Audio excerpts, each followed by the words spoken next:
This is a demonstration of a deflection drill. The idea is to change your momentum. This moves your pip. Moving pips are harder to hit. While this might seem complicated, it can be broken down into simple inputs. The motions you see are based on an up and forward strafe bichord. These two will generate the most g-forces of any two axes. Before we can fully understand what's going on, we must know where this bichord is going to send us. So this is easy to find out. All we need to do is apply our up strafe. This is what I do on my sticks is pull my left stick toward me to generate up strafe, and you'll see that this indicator will move down, and a forward strafe, which means this dot here will move to the right in a full up strafe. I'm sorry, forward strafe.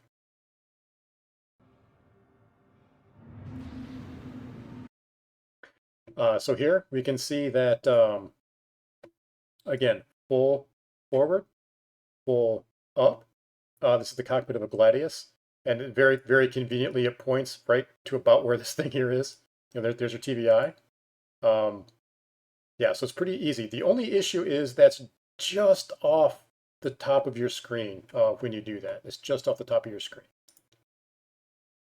So, knowing that, what we're going to do is we're going to do that bichord.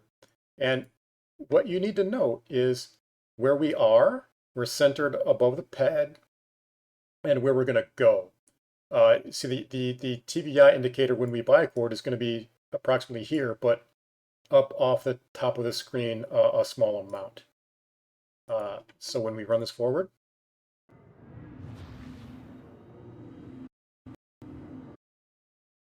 you can see full up strafe, and this came out to about a third of forward strafe.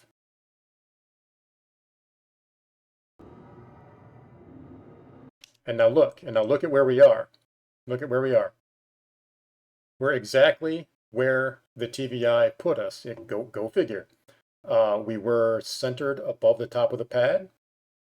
We performed a bichord with up and forward, and now here we are. Now, what you'll notice is I come to a stop. Now, the reason I come to a stop is because I cancel the momentum. You hear that term a lot, and this is what that means. Over here is where I came from. So I'm moving away from that point.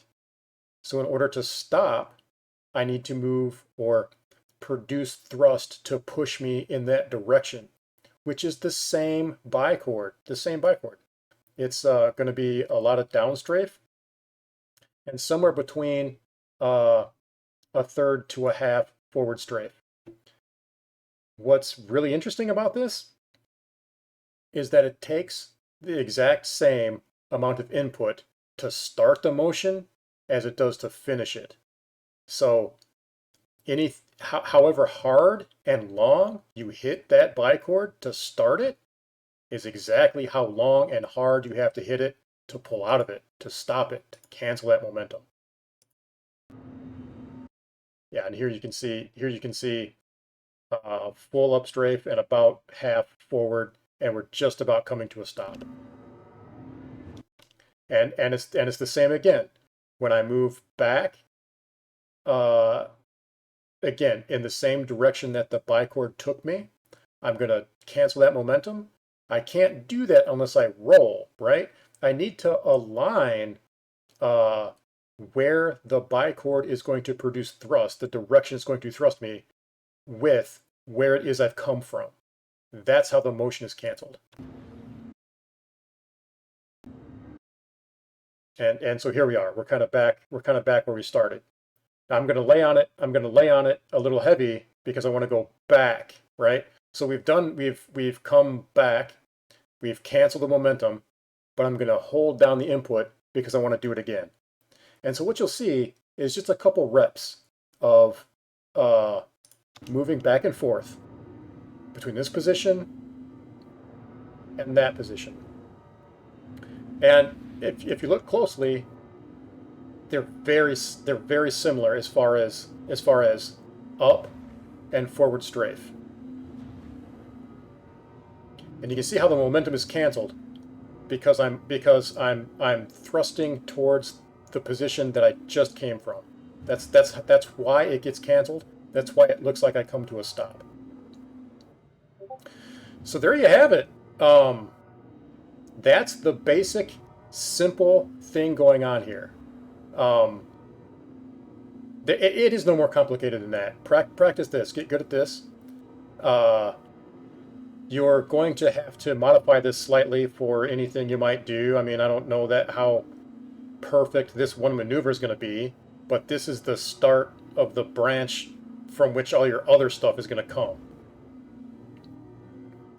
And you should be doing this in a random fashion. So this is just the drill. This is very repetitive. This is very repetitive. Don't do this when you're fighting somebody. Do this to get good. This is the drill. When you actually practice, when you are trying to fight somebody, you want this to be as random looking as possible. You don't want to be doing the same thing time after time. I've fought guys where you do the same thing the third time and they absolutely punish you, right? They see the pattern twice is all it takes, and the third time they just kill you. So practice the motion, get good at initiating that momentum and canceling it, and initiating it again to come back. Try to roll in both directions when you do that. Don't roll just to the right. Don't roll just to the left. And here's what it might look like when you kind of put it all together and you kind of vary. You know, don't always hit the same spot, right? Practice hitting different points on the plate. And